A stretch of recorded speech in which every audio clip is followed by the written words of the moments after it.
looking at here is what the Israeli government prepared for the infrastructure of the community that was to be built by the people on an individual basis. In the far background, we have the town that was established in 1976, and that was governmental housing for rent.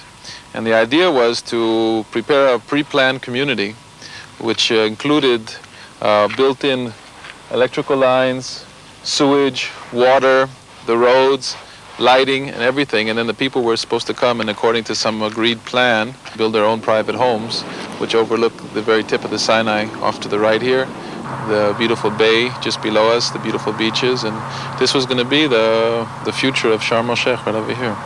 When we started dealing with architects and preparing the plans by 1978 was the Camp David breakthrough and the Sadat's visit. Actually, in the end of 77, I think it was Sadat's visit.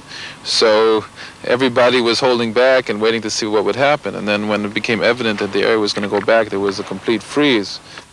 I saw spending the rest of my life here. I had no intention of leaving this area. This was going to be our first home. We were going to build it and raise our children here. And that was the end of that. I feel very ambivalent about leaving. I hope it's worthwhile. I don't know what the future is in store for us concerning this area and our own personal lives. My only hope, and I think the price would be worthwhile, is that firstly there is peace. The fact that we have to leave here, well, I wasn't completely prepared for it. It's been 3 years, it's a process, but I think that initially I hoped that we'd be able, being real peace, would be able to somehow stay here.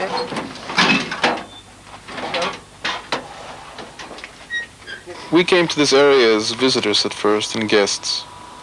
The Bedouin, the people of the desert, the people who really, this is their home from time immemorial. And I've tried my best to be sensitive to this reality. And although there are people who work according to a different clock and a different philosophy in life, they're very special people. And I've had some very close relationships with the Bedouins that I've gotten to know through work, through meetings. I have great respect for them.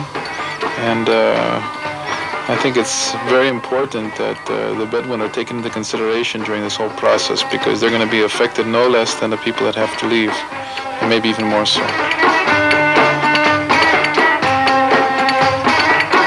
The Sinai is the playground of Israel. It's where a whole generation of young Israelis have been able to feel footloose and feel free.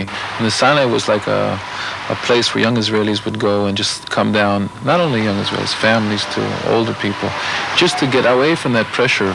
This is the first experience in history where people have come here for purely peaceful reasons to live with nature, develop nature, and offer nature to the world at large. And it should be appreciated, especially by the people who are coming to take over the area.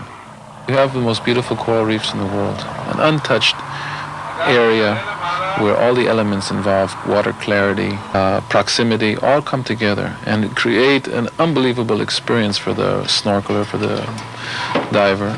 This all combines for an unbelievable experience, a recreational one, an educational one, an emotional one.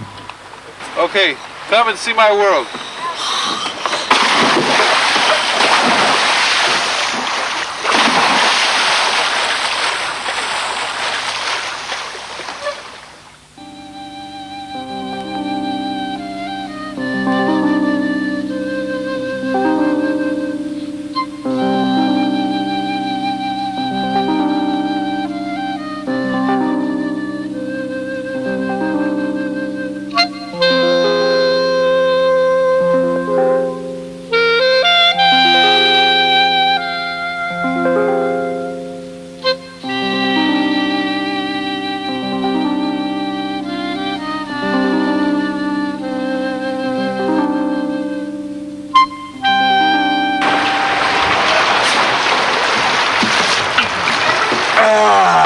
How was it? Oh, Jesus.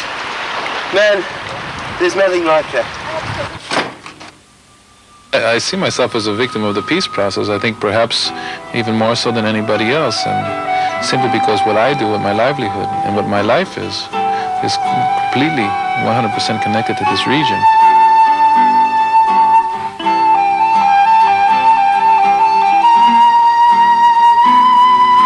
Well, we came here 10 years ago, and now we have to leave.